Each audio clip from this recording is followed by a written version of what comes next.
gente que hace al mundo mejor y nunca sale en un periódico. Estás tú, que a los 18 preferiste llegar tarde que estacionarte en el puesto para personas con discapacidad. Nadie se hubiera molestado, pero no se trata de eso. Tú, que a la edad que tengas, sabes que la viveza criolla es corrupción y que para cambiar lo que te rodea, debes cambiar primero tú. Honestidad criolla.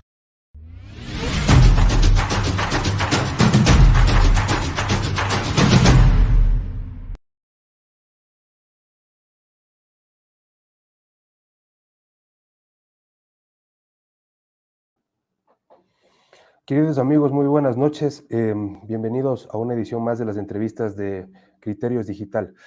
Muy bien, bueno, pues como sabemos, la ciudad vive una época bastante complicada, con una alcaldía que tiene problemas jurídicos y legales bastante serios, y hemos decidido, incluso luego de la marcha Todos por Quito, del 10 de agosto pasado, de las 6,000 personas que llegaron a la Corte Constitucional, precisamente para que la Corte Constitucional pueda resolver el problema legal acerca de la autoridad máxima de la capital y resuelva en derecho, ¿no? Luego de un proceso bastante cuestionado, en el que el señor Jorge Yunda, médico, radiodifusor, comediante, pues también él busca quedarse en la alcaldía, dice que se le está respetando los derechos, con unos argumentos que muchos juristas han cuestionado duramente, es más, al punto de que incluso un argumento como el de Yunda pudiera echarse abajo el juicio político al señor Celi, porque la asamblea sería juez y parte, según lo que dice Yunda, ¿no? En el caso de Celi, así como fue el Consejo Metropolitano juez y parte en su propio caso. Pero bueno, para tocar un poco este tema, pues hemos invitado a dos personas que conocen bastante bien de Jorge Yunda, al menos de una parte de él. El primero es Arturo Torres, es periodista, es editor de Código Vidrio, es especialista en crimen organizado y además ha sido uno de los comunicadores que desde el periodismo libre e independiente ha reflejado varios de los casos de los pasivos legales que tiene el señor Jorge Yunda. Bienvenido, Arturo. Gracias, Jan, un gusto compartir contigo. Muchísimas gracias por aceptar la invitación.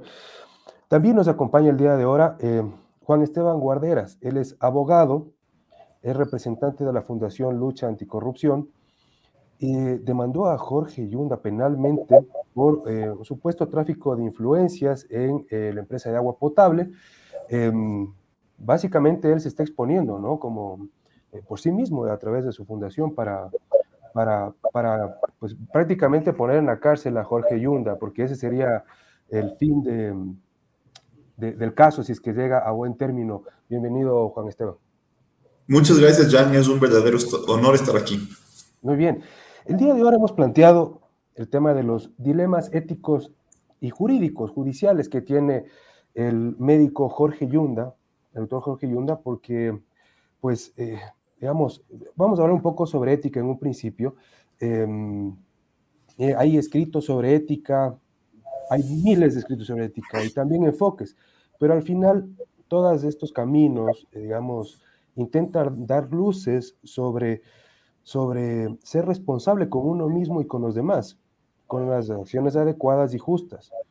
Incluso, digamos, para ir resumiendo y no meternos en temas más filosóficos y de autores en la historia, pues hay una frase interesante y hay una perspectiva que propuso el líder indio Mahatma Gandhi, que ha insistido que en las buenas costumbres de las personas son claves para tener una vida cercana a la moralidad y que uno no puede cambiar la sociedad sin cambiar uno mismo. Eso lo dijo en los años 50. Jorge Yunda ha tenido consigo mismo y con la ciudad un comportamiento responsable, adecuado y justo. Bueno, pues no olvidemos de que él precisamente fue elegido el líder de la capital del Ecuador, una capital de una nación, pero en este momento pues ya se considera, o hay personas al menos, ¿no?, que lo consideran una autoridad ilegítima en un principio. Y ahora le voy a añadir un punto adicional. El día de ahora falleció el señor Rodrigo Paz, quien también fue alcalde entre 1988 y 1992. Solamente para hacer un recuento de las obras, digamos, una es que promovió en un principio la peatonización del centro histórico. Él fue como el primer pensador de esto. Fue el creador del Fondo de Salvamento, con el que inició la reconstrucción del centro histórico. Construyó 7 intercambiadores, de los principales y que ahora ayudan en la, digamos, en la ciudad, es decir, que son necesarios: el de Carcelén, el de Labrador, 6 de diciembre y 10 de agosto, 12 de octubre y Patria, 10 de agosto y República, incluso el de la Morán Valverde. También pues fue el que creó el proyecto Papayacta, que brindó de agua a gran parte de los capitalinos. Fue el que inició el trolebús, que nos ha ayudado durante años.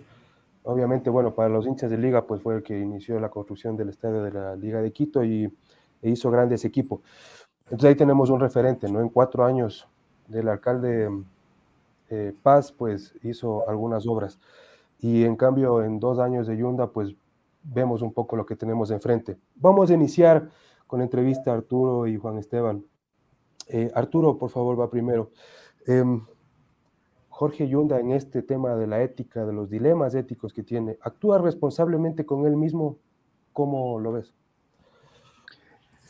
Bueno, creo que el Yunda es un personaje que básicamente evidencia la crisis de un sistema que viene agudizándose desde que el Código de la Democracia cambió el modelo para elegir a los concejales, no olvidemos. O sea, el caldo de cultivo del que surge Yunda es ese. Entonces es importante tener en cuenta que estamos frente a un sistema que básicamente abre las puertas a un modelo clientelar que tiene que ver con negociación por cargos y puestos. Bueno, eso podemos analizar luego en profundidad, que creo que es el tema de fondo, Jan, porque Yunda así es el que evidencia la crisis del sistema de gobernabilidad en el Consejo Metropolitano.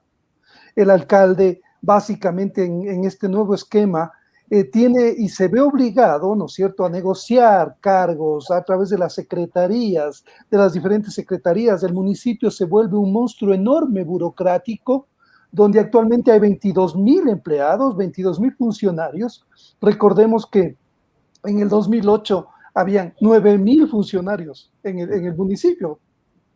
Es descomunal el crecimiento burocrático del municipio. Entonces hay muchísimo dinero de por medio, muchísimos recursos, pero sobre todo en el tema puntual de Yunda, evidentemente aquí, además de todo este sistema que evidentemente ampara estas prácticas que básicamente le tienen a la ciudad al borde o sea, paralizada, colapsada en el manejo de muchas áreas vitales, claves.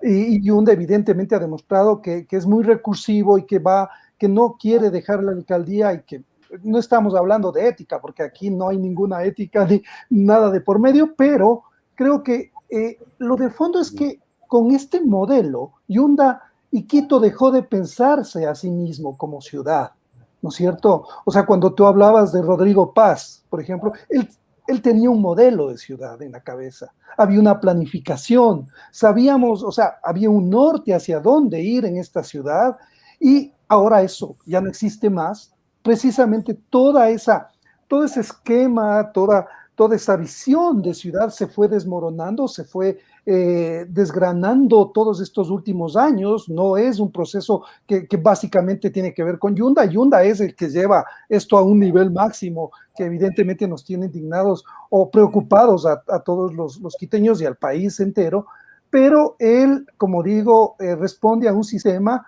que básicamente empodera y facilita este tipo de actuaciones que básicamente le tienen al Consejo también con las manos atadas.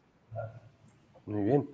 El problema de gobernabilidad es bastante serio, Juan Esteban, pero esto tiene que ver con la persona, como, digamos, hacíamos desde criterios de este preámbulo, ¿tiene que ver la persona también? Por supuesto. Mire la personalidad de Yunda. Y Yunda tiene una personalidad bastante colorida. Es una persona que maneja un Maserati, como lo demostró la posta, pero con su pie con un grillete electrónico. Ese es el personaje, ¿no? Es un personaje que le ha criado a su hijo de tal forma en que su hijo piensa que pues está bien hacer negocios apoyándose en la figura del papá para tener videos con Ferraris. Ese es Yunda. Y permítame, Jan, le voy a dar una primicia. En este pendrive que tengo en mis manos, me acaban de llegar las pruebas de que hubo irregularidades en el sorteo específico para las juezas de la acción de protección, para la jueza Domínguez, que hizo la acción de protección del alcalde Yunda. Porque además, a mí me pareció que usted lo ilustró súper bien, Jan. Si es que la acción de protección de Yunda prospera, entonces tampoco podría haber juicios políticos porque en todos los juicios han participado los parlamentarios, los asambleístas que estaban en la comisión de fiscalización. Y si participaron en la comisión de fiscalización y tendrían que abstenerse entonces de votar en el pleno, los últimos juicios políticos de los últimos años también serían nulos. Pero Yunda es una persona que no piensa en eso. Yunda, a él no le importa colapsar el sistema, no le importa hacer irregularidades para que el sorteo le caiga a una jueza de manera irregular. No, él lo que busca es manejar su Maserati como sin grillete, para él es una condecoración, y que su hijo pues tenga la vida de un rockstar, que es lo que meritocráticamente no le correspondería y que para el resto de ecuatorianos es una bofetada en la cara. Juan Esteban, perdón que haga un paréntesis antes de continuar la entrevista. ¿Qué contiene este pendrive? Aquí está. Aquí está. Le puedo dar un poco más de detalles. A ver, en este pendrive, nosotros vamos a sacar en la próxima semana, estamos construyendo las protecciones legales que necesitamos nosotros, estamos verificando la información. Vamos a develar cómo es que se tuercen los sorteos de los jueces, porque supuestamente hay un sistema informático que impide que el sorteo se amañe. Pues hay un informe que dice que no, que permite que precisamente hay como direccionar los sorteos a jueces específicos. Y eso lo tengo acá. No le puedo decir mucho más, ya me he tirado de la lengua, no me tiene más. Ok. La próxima Perfecto. Y le agradezco mucho, Juan Esteban. Es muy valioso lo que usted hace. Arturo, los casos son precisamente como mencionaba Juan Esteban, y tú también a un inicio, pues hay casos que están, digamos, donde hay anomalías, supuestas irregularidades, incluso supuestos delitos, que afectan al tema del seno familiar, digamos, propio hijo, está involucrado, está en una indagación previa abierta, pero también están sus amigos cercanos, ¿no? O sea, ahí está también la empresa Geinco, por ejemplo, ¿no? O sea, que tienen unos vínculos muy estrechos. ¿Cómo lo ves tú desde la especialidad que tú manejas, que es precisamente el crimen organizado? Bueno, en este caso no hay, aparentemente no hay muertes, no hay eso, pero sí es como estos delitos de cuello blanco que se los calificó hace un par de décadas. Sí, evidentemente una de los esquemas que saltan a la vista es como un clan familiar y de amigos empieza a mover sus influencias para llegar a contratos. Yo recuerdo que nosotros, hemos seguido el caso de Yunda en diferentes aristas a propósito de lo que apareció y lo que era básicamente los chats, ¿no es cierto? Y dimos el salto hacia reportear en los hechos qué pasaba, o sea, realmente los chats qué consecuencia tuvieron. Y encontramos que efectivamente, por ejemplo, en el tema de las cámaras que se contrataron para que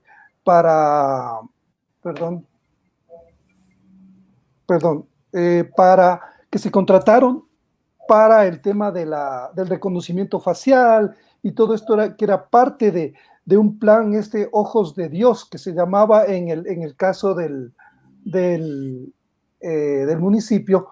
Básicamente lo que pasó es que se contrata un sistema que no funciona, que no sirve para reconocimiento facial, y básicamente se contrata con empresas amigas con las que antes estaba negociando, y esa es la pieza que encaja en los chats. En los chats se ve que tienen desde días, semanas antes de que llegue el alcalde Yunda al puesto formalmente, ya estaba negociando su hijo contratos que se iban a cuajar con empresas chinas, con funcionarios. Entonces, él ya tenía acceso a información privilegiada.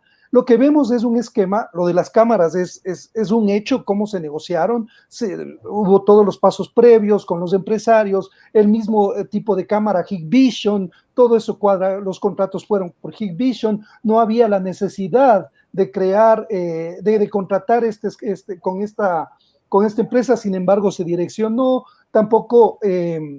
como decía, había el sistema, ni hay el sistema para reconocimiento facial, se pagó por una cámara $1,500 que cuesta realmente 500 porque básicamente no sirve para aplicar el reconocimiento. Entonces, este es un ejemplo que nos muestra cómo operan, por ejemplo, en seguridad, ¿no es cierto?, que es la secretaría encargada de este tema, donde básicamente, ¿quién está ahí? Una persona totalmente cercana que trabaja durante muchos años con el alcalde Yunda.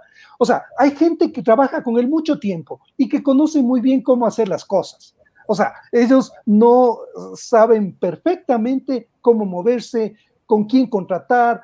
Entonces, esto es lo que se va evidenciando, y esto no ha sido todavía parte de un proceso judicial. Yo entiendo que hay una investigación abierta, una investigación previa en la fiscalía, pero nos muestra que, o sea, lo de inseguridad, lo que pasa también en la empresa de agua potable es muy grave, porque ya vemos que con GEINCO, como bien se mencionó hace un momento, el direccionamiento de contratos con esta sola empresa, han pasado por ahí creo que 5 o 6 gerentes que no querían firmar, de lo que yo conozco extraoficialmente, que no querían seguir los direccionamientos, ¿no es cierto?, que se les daban para que aprueben contratos con una sola empresa. O sea, el esquema de corrupción está evidenciado a diferentes niveles. Y eso que todavía no ha salido todo lo que tiene que salir. ¿Por qué, Jan? Porque también hay concejales que son parte de este esquema, ¿no es cierto? Y ese es el problema también de fondo y que nos tiene en esta crisis de gobernabilidad en el municipio. Increíble, increíble eso. Juan Esteban, usted tiene otros casos, incluso usted es demandante, digamos, le puso la demanda penal a Yunda por el caso del agua potable. ¿Ese es el único que usted tiene ahí? Bueno, ya tiene otro ahora que nos acaba de mostrar. ¿Hay algo más? Tengo más. Mire, Jan, es que no existe tal cosa de que una persona sea corrupta en un aspecto muy específico y luego el resto de la administración sea un crisol de limpieza, de transparencia y que sea ejemplar. Eso no pasa. Y en el caso de alguien, permíteme con la expresión, con el descaro de Yunda, eso ocurre de manera transversal. Entonces, lo que me ha ocurrido a mí es que donde investigo, encuentro. Ahora, mire, sí tengo otras cosas. Ahorita estamos investigando el uso de recursos en temas comunicacionales para el tema de la pandemia que se direccionaron hacia las frecuencias que pertenecen a la familia de Jorge Yunda. Y estamos verificando los precios. Contratos vinculados de comunicación entre sus radios y el municipio. Por supuesto. Ahorita estamos en una fase de investigación, pero ya estamos encontrando irregularidades. 1. 2, también estamos iniciando, y aprovecho este espacio para invitar a la ciudadanía, ya está convocada una veeduría que nosotros la solicitamos para verificar los permisos de construcción de algunos edificios aquí en Quito que son increíblemente sospechosos, porque consiguen permisos a una velocidad impresionante, como si conseguirlos fuera algo tan fácil de la noche a la mañana. Entonces, nosotros vamos a verificar que cumplan las normas de ecoeficiencia y los requisitos para habitabilidad, y verificar si tienen la altura que corresponde con esas condiciones, etcétera, etcétera, etcétera. Además de ver cómo fue que se otorgaron, en qué tiempo se otorgaron esos permisos, cotejándoles con otros constructores. Adicionalmente, permítame, le digo un poco sobre el tema, sobre el contrato sobre la denuncia que ya se le puso y que además Arturo la describió bastante bien. Mire, Nosotros no tuvimos que hacer una investigación muy complicada, para nada. Nosotros encontramos un informe de Contraloría donde inspecciona 4 contratos por la empresa de agua potable dirigidos a Inmo Solución y a GEINCO a dedo, de manera explícita a ellos, y este informe de Contraloría es chistosamente explícito. O sea, dice que hay irregularidades penales de manera repetida, y permítame le leo lo que dice, por ejemplo, respecto de un contrato. Esto es para las obras de alcantarillado en los valles de Tumbaco y Cumbayá. Y dice específicamente que el proceso de contratación, y cito, se llevó a cabo sin que la resolución de inicio haya demostrado la conveniencia y viabilidad técnica y económica para esa contratación. Ocasionaron que se lleve a cabo un proceso de contratación sin contar con justificativos técnicos que demuestren el beneficio de invitar a un solo proveedor, limitando la concurrencia de otros oferentes, y que la compañía invitada demuestre las mejores condiciones económicas, capacidad técnica y operativa. Eso dice el informe de Contraloría. Solo que, Jan y Arturo, es increíble el país que vivimos. ¿Cómo puede ser? ¿En qué realidad torcida vivimos? Que Contraloría encuentre esos indicios y no se lo pase a Fiscalía. Eso ocurrió. O sea, nosotros antes de plantear la denuncia, verificamos si Contraloría, si Fiscalía ya estaba tramitando algo vinculado a ese informe. No, nada. Entonces nos toca a nosotros los ciudadanos, que no recibimos un salario, hacer el trabajo de unos funcionarios que sí reciben salario. Y a nosotros los ciudadanos, a mí me tocó decir, oigan, señores, este informe tiene indicios penales de tráfico de influencias, porque además, respecto a esos contratos, como muy bien señaló Arturo, el señor Juan Pablo Espinosa en mayo decía que él quería suspender esos contratos que habían sido señalados por Contraloría, y se negaba a hacer los pagos. Y como se negaba a hacer los pagos, el asesor de Yunda, que no tiene un puesto jerárquico que le permita a él darle unas órdenes al gerente de una empresa pública municipal, le estaba instigando a que realice esos pagos. Entonces, hay al menos unos indicios de tráfico de influencias grande como una casa. Solo hay una última cosa que quería mencionar, Jan, que me parece importante respecto a las preguntas que usted hizo anteriormente. Mire, el hecho de que nosotros estemos en contra de Yunda por todos los visos de irregularidades que hay, no quiere decir que estemos a favor de Guarderas. Él, para empezar, no es un pariente mío, pero la gente piensa que si uno está a favor de Israel, está en contra de los palestinos, y si uno está en contra de los palestinos, está a favor de Israel. No. Hay cómo estar en contra de los terroristas y de las acciones de Israel. Hay cómo estar en contra de Correa y de Lenin. A mí, Guarderas, en términos éticos, que es uno de los temas de esta entrevista, me parece que Guarderas tenía que haber renunciado hace mucho tiempo, porque nadie en este país, nadie apostó por la candidatura de Yunda como Guarderas. Y es por eso que él era el vicealcalde. Ese hombre no fue ni siquiera consecuente con su ideología.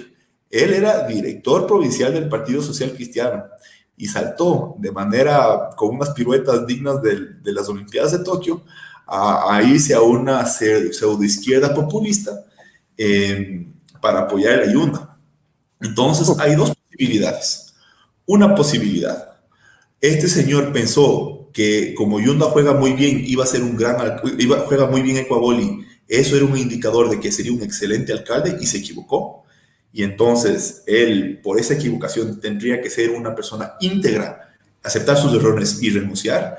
O la otra alternativa es que él sabía que Yunda iba a ser una porquería de alcalde, pero le iba a llevar al poder. Entonces, ahora eso ya se desveló, que fue un mal alcalde. Guarderas también, si tiene un mínimo de ética, que parece que no lo tiene, debería renunciar. Bueno, se conecta con lo que dijo Arturo, precisamente de los pasivos que puede tener o que pueden tener algunos de los concejales, que se sabe, empresas vinculadas, oficinas alternas, consultorías, en varios temas, incluso en temas ambientales, que me ha sorprendido mucho.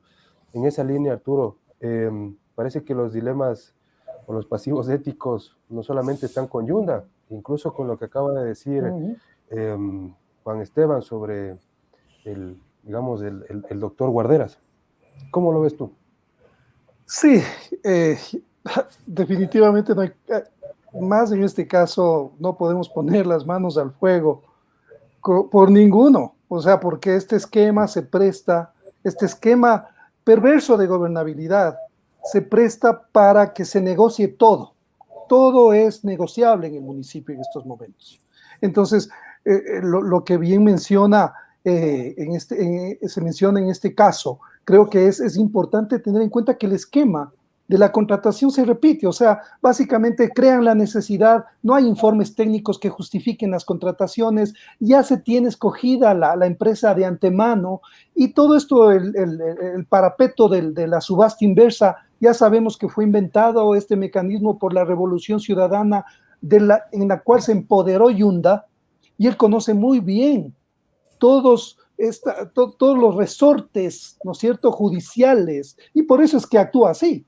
Él conoce a la perfección de qué pata cojean los jueces, los fiscales, porque lo aprendió durante la Revolución Ciudadana. Él es como este heredero en el municipio de todas esas prácticas, ¿no es cierto? Y conoce muy bien cómo aprovechar el sistema en su beneficio.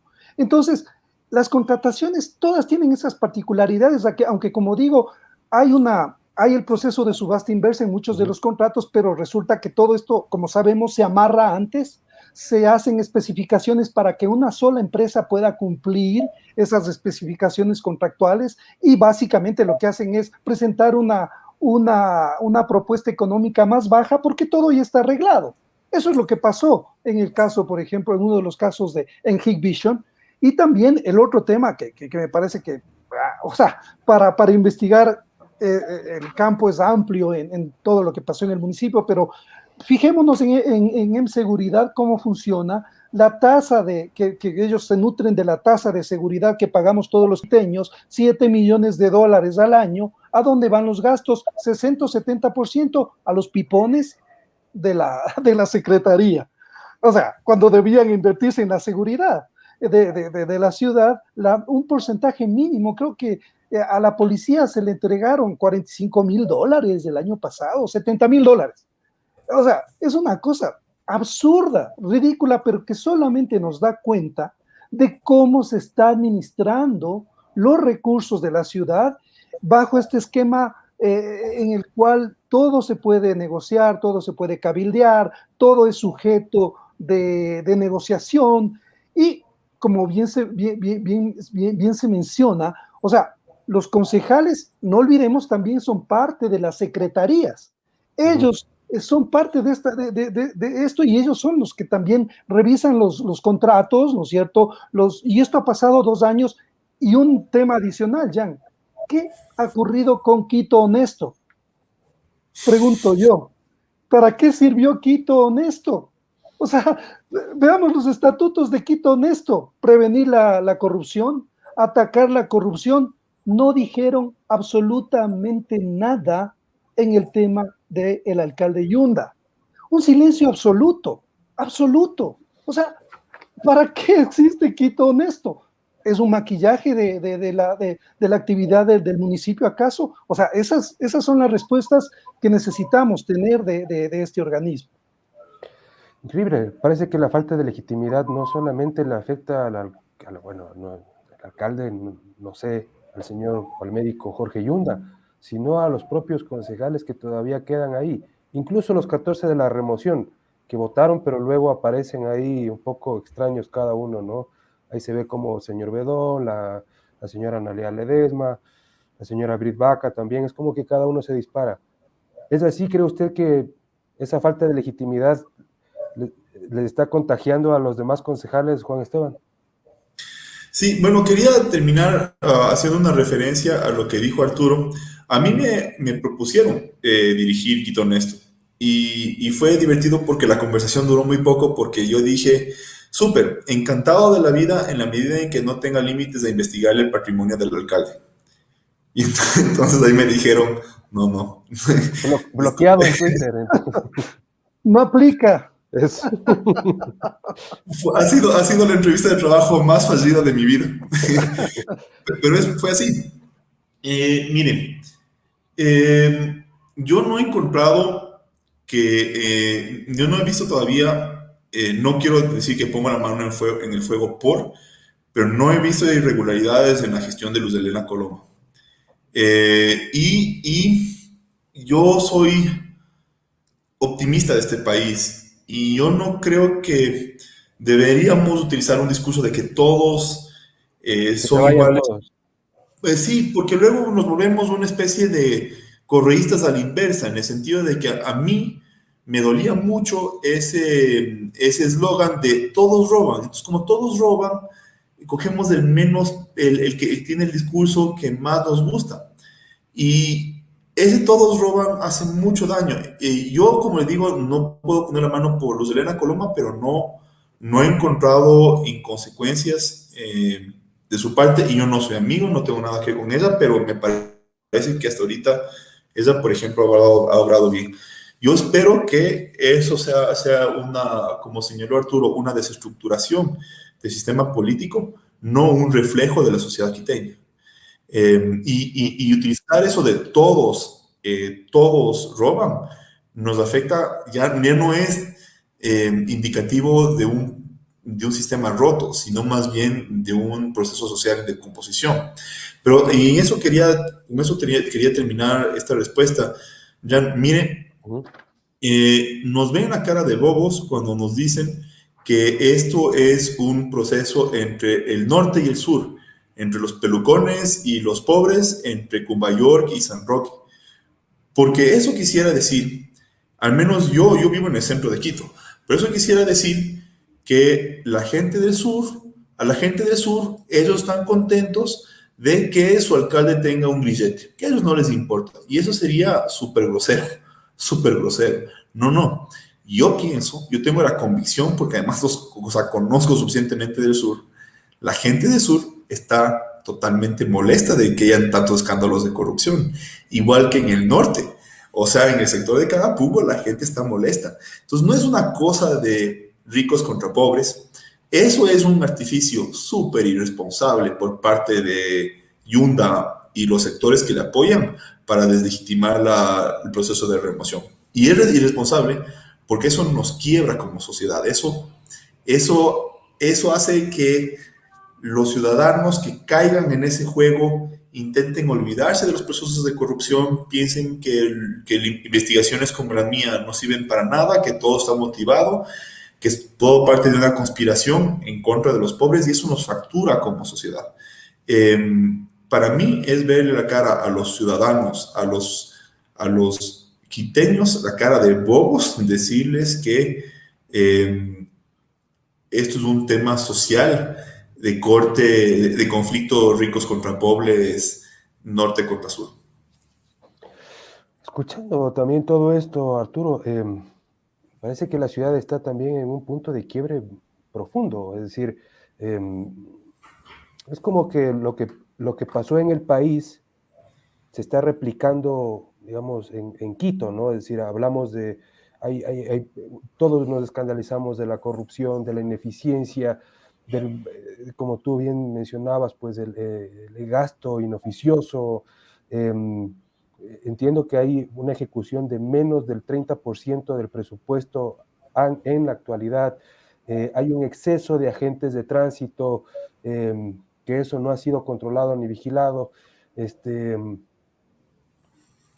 ¿Sientes tal vez que está sucediendo eso? Es decir, estamos replicando en pequeño lo que ya sucedió en el país. O sea, creo que básicamente no hay un modelo de ciudad, como decía hace un momento, no hay un modelo de gobernabilidad para la ciudad, además entendiendo que la complejidad de la ciudad, vertiginosamente ha cambiado estos años, y un municipio que no es capaz de leer y de adaptarse y de poder tomar decisiones oportunas para abordar esas problemáticas, es un municipio que se desborda. Entonces, además, sumémosle a esta gravedad. Quito ahora es una ciudad que ha crecido inmensamente, es la ciudad más poblada del país, ¿no es cierto? Además, Quito son ya varias ciudades, no es una sola ciudad. Hablamos del norte, del sur, de los valles, del centro, Y en ese modelo es que se pensó a partir del Código de la Democracia, como mencionaba hace un momento, en que los concejales sean de cada uno de los sectores, ¿no es cierto? Y esto es lo que ha agravado la gobernabilidad en el Consejo, porque no olvidemos, por ejemplo, que Yunda llega así, con el 21% de los votos de la votación de Quito, fue muy calculado, quienes hicieron el modelo sabían cómo llegar y por eso, cuando se caiga Yunda si sale del municipio, el esquema está igual y va a ser aprovechado por los políticos que muy bien saben manejar el esquema. Entonces, por eso está bien lo que menciona Juan Esteban, o sea, no es que todos son corruptos, ni que todos están del otro lado, tenemos que encontrar los matices, tenemos que salirnos de esa trampa en la que nos quieren meter, de ese juego perverso del bueno y el malo, del blanco y negro, o sea, salgamos de eso, encontremos claridad sobre el problema y podremos encontrar, o sea, por lo menos el modelo que queremos para la ciudad es una cosa que hay que debatir. Creo que lo que está ocurriendo actualmente es también un buen síntoma porque está saliendo todo a la luz. Retomo también las palabras de Juan Esteban en este sentido. Lo que está ocurriendo se conoce gracias a la voluntad de gente que está comprometida contra la corrupción, ciudadanos, periodistas, personas de a pie que están hartas de cómo esta ciudad se ha degradado tanto. Y esa preocupación es general. Yo creo que los corruptos aprovechan, como en las cárceles. Son bandas puntuales las que controlan al resto de presos, pero que tienen un poder, ¿no es cierto?, fondeado por el narcotráfico, por otros recursos. Son pocos, pero tienen un poder muy grande. La corrupción aquí se parece a lo mismo. No es una corrupción generalizada entre la población, sino entre grupos que saben cómo aprovechar del sistema que ellos levantaron desde el correísmo para precisamente facilitar este tipo de prácticas que nos tienen sumidos en este grave problema de gobernabilidad. Increíble. Muy bien. Juan Esteban, Arturo dijo, si sale Yunda. Esto está en manos de algunos tribunales, está el TCE, el Tribunal Contencioso Electoral, incluso va a haber un proceso de infracción electoral, pero también lo tiene la Corte Constitucional, que decida entre las sentencias cuál vale, cuál sirve, si la de, digamos, de último término, última instancia, del propio Tribunal Contencioso Electoral, o pues acoge lo de la Corte Provincial. Pero ahí también hay un dilema ético y jurídico, es decir, que tiene que ver con la propia convivencia. Y digamos, precisamente en esa línea que hablaba Arturo, hay gente, ¿no? Más de 50 organizaciones al menos firmaron un pedido directo a la Corte Constitucional. Hubo una marcha de cerca de 6,000 personas, pero obviamente, bueno, estamos en pandemia, yo creo que pudieron haber sido más personas ahí. Hay un rechazo en redes sociales, como bien decía Arturo, análisis sobre los dilemas éticos, sobre la ética, sobre la moral, lo que pasa en Quito. ¿Tú crees que la Corte Constitucional tiene ese dilema ético, jurídico sobre qué hacer con la convivencia en Quito, cómo pacificar, cómo revivir? Mire, Jan, primero es una súper buena pregunta y voy a intentar ser lo más didáctico, incluso para el público. Es importantísimo que se sepa una cosa. No existe un dilema jurídico. Es bastante... Lo que pasa es que el sistema nuestro está tan roto que hay una manipulación de las instituciones por parte de personas que tienen plata y pueden pagarse de manera ilimitada abogados caros que les busque la quinta pata al gato, pero no hay un dilema jurídico y lo voy a demostrar. Miren.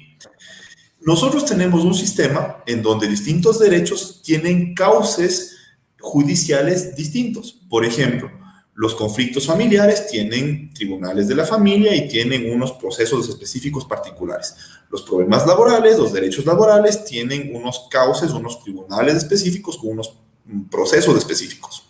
Como los derechos son tan importantes en nuestro sistema, no puede ocurrir que en este diseño haya unos derechos que se queden huérfanos.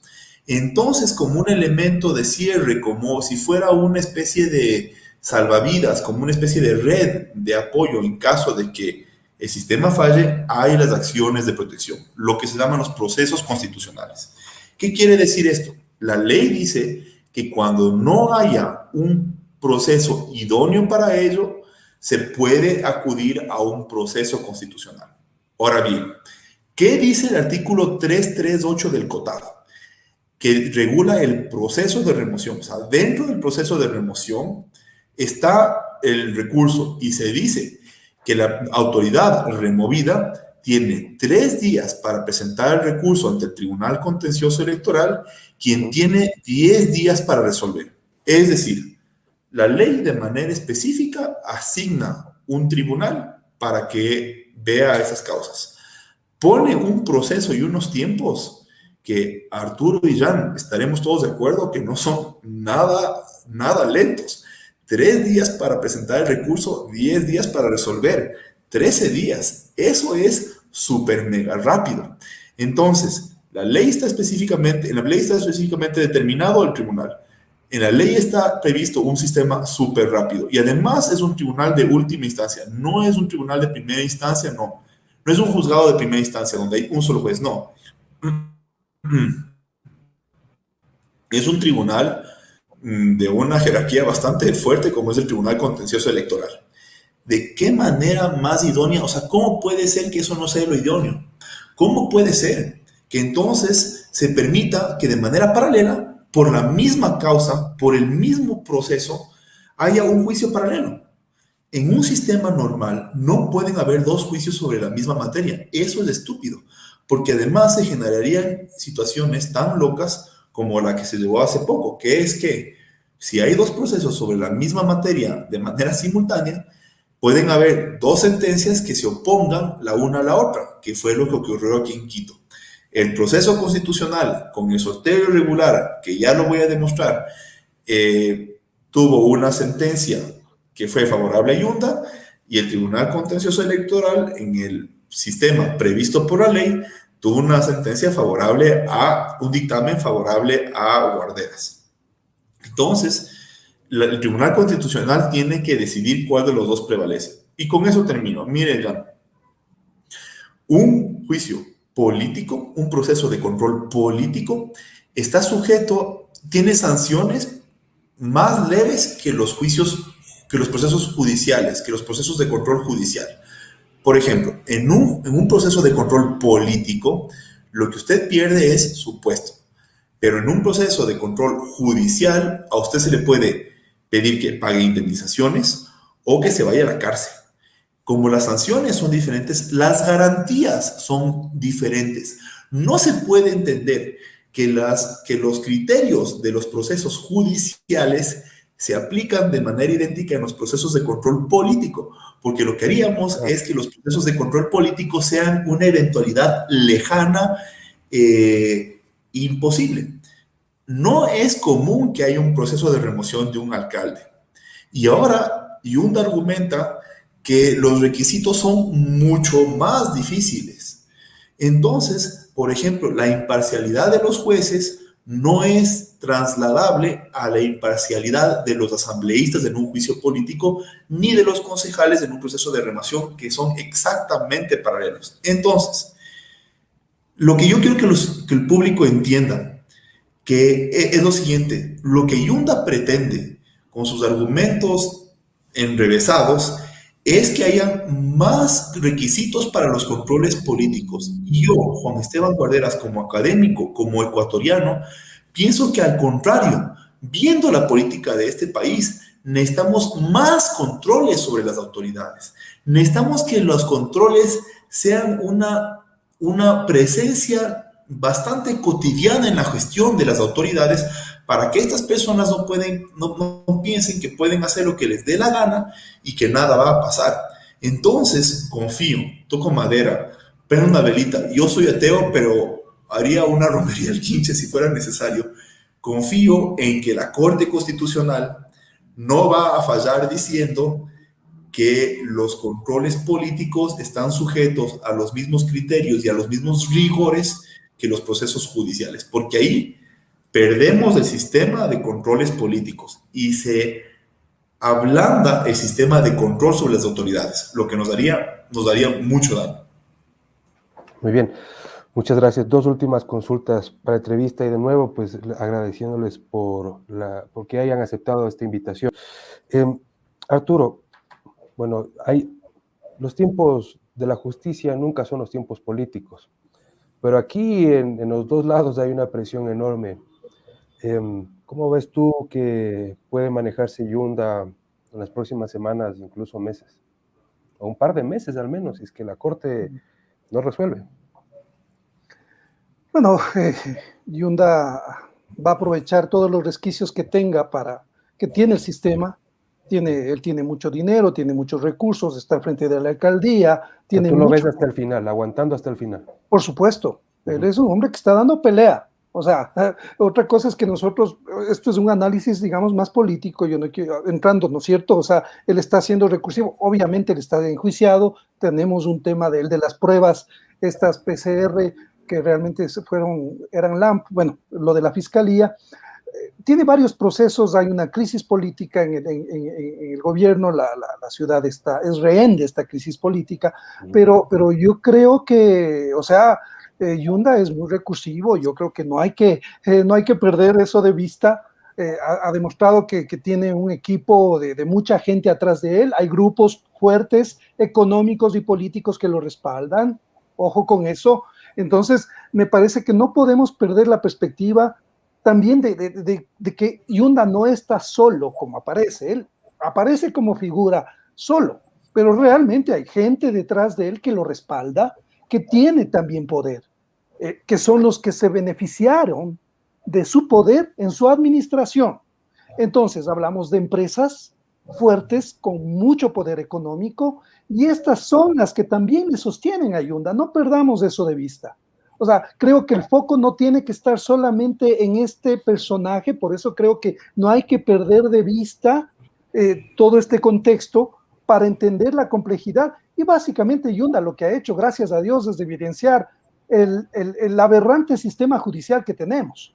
O sea, la crisis que hemos heredado de todos estos cambios de la metida de mano de Rafael Correa a la justicia, nuevamente se pone en evidencia con el caso Yunda, y en el cual básicamente, evidente, necesitamos como también repensar qué hacer sobre el sistema judicial, que básicamente esté en este entredicho, porque lo que acaba de mencionar también Juan Esteban sobre lo torcido que es este tema de los sorteos, esto viene desde hace muchos años ya, desde hace décadas, viene en el país, y ahora es que este caso Yunda nos permite medir la magnitud del problema, ¿no es cierto? Y por eso creo que es positivo también, que todo salga a la luz, que estamos en crisis, pues bienvenida a la crisis siempre y cuando la podamos aprovechar y revertir en favor de la ciudad. Muy bien, muchísimas gracias. Lo último que dice Arturo, Juan Esteban, encendamos la luz, y bueno, que es una máxima del periodismo, ¿no? O sea, encender la luz para ver las cucarachas, más o menos. ¿Estamos ahí, Juan Esteban? ¿O crees que falta un poquito de empuje ciudadano, colectivos, organizaciones? Mire, para ahondar en lo que dice Arturo, sí, yo también, o sea, efectivamente hay empresas, hay poderes, hay grupos de interés que están atrás de Yunda, pero también hay unos abogados, y lo voy a decir con nombre y apellido porque estoy hasta acá de algunos nombres, en específico Jorge Acosta. Mire, Jorge Acosta fue abogado de los Bucaram el año pasado, justo cuando los Bucaram estaban enfrentándose a las denuncias por todas las porquerías que estaban vinculados con ellos, con el robo de los insumos médicos durante la pandemia. Estamos todos de acuerdo que robar durante la pandemia insumos médicos, o sea, en el sector de la salud era bastante deshumano, bastante falto de humanidad. Y el abogado de estos personajes es Jorge Acosta. Pero un mes después, este mismo señor, Jorge Acosta, defendía a Diana Tamainda. Diana Tamainda, presidenta del Consejo Nacional Electoral, del Consejo Nacional Electoral. Y ahora resulta que este hombre es el que le defiende a Jorge Yunda. Mire, yo no sabía que había una especialidad en derecho de defensa de corruptos. O sea, ¿cuál será la universidad a la que va ese hombre para que lo único que sepa hacer es defender a corruptos? Pero dentro de los poderes que están atrás de Yunda, están aquellos que le permiten a Jorge Yunda tener el apoyo de ese abogado. Bucaram durante la pandemia por el caso de las irregularidades de insumos médicos. Diana Tamaint, otro personaje. Y ahora Jorge Yunda. Con un antecedente, perdón que añada esto, Jan. Claro. No olvidemos que Jorge Acosta, conocido también como Alpino, yo recuerdo que hicimos un perfil de él en el Comercio, del personaje. ¿Por qué? Porque él fue el que abrió las puertas a lo que luego vino con el correísmo en Montecristi, ¿se acuerdan? Claro, sí. Lo de los manteles. Uh-huh. Él fue precisamente el que aprobó esta de la destitución, se destituyó pues desde el Tribunal Supremo Electoral a los diputados, y esto permitió que venga todo lo posterior y que Correa llegue a Montecristi. Él es el abogado al que se acaba de referir muy bien Juan Esteban, para poner en contexto y en antecedentes de este personaje. Increíble. Yo lo que quisiera preguntar a la gente, a los que nos escuchen, es ¿cómo serán esas corrientes de influencias subterráneas que no son transparentes, que nosotros no vemos, que hacen que el abogado de los Bucaram sea el abogado de Yunda y el abogado de Diana Tamaint? O sea, ¿cómo ocurrirá eso? Pero más bien le traslado una pregunta a usted, que es abogado, Juan Esteban.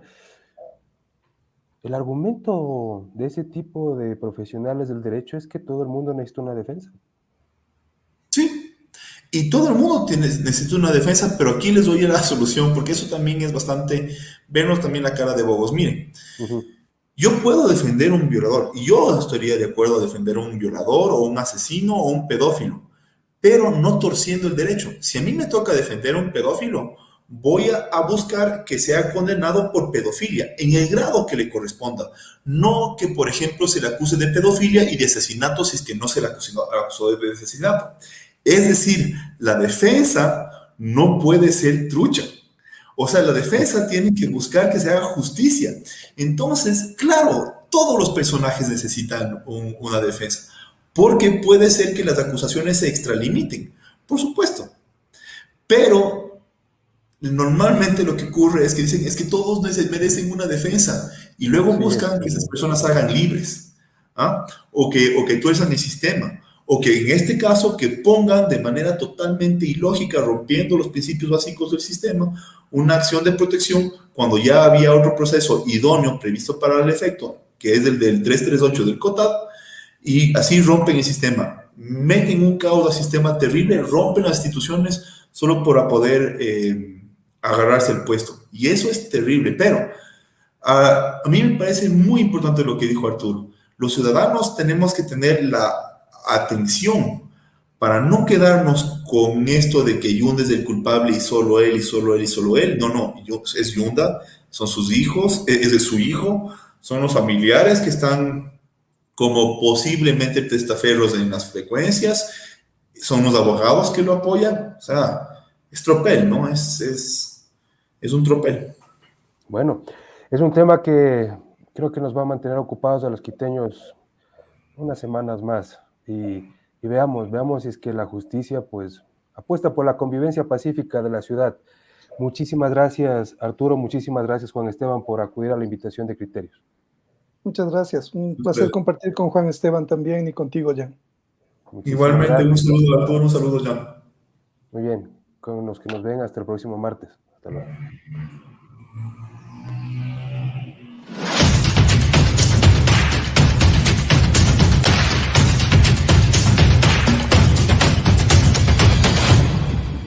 Hay gente que hace al mundo mejor y nunca sale en un periódico. Tú, que a los 42 sabes que eres uno de los funcionarios públicos que se toma en serio la transparencia. Con un clic estás haciendo más honesto al Estado. Tú, que a la edad que tengas sabes que la viveza criolla es corrupción y que para cambiar lo que te rodea, debes cambiar primero tú. Honestidad criolla.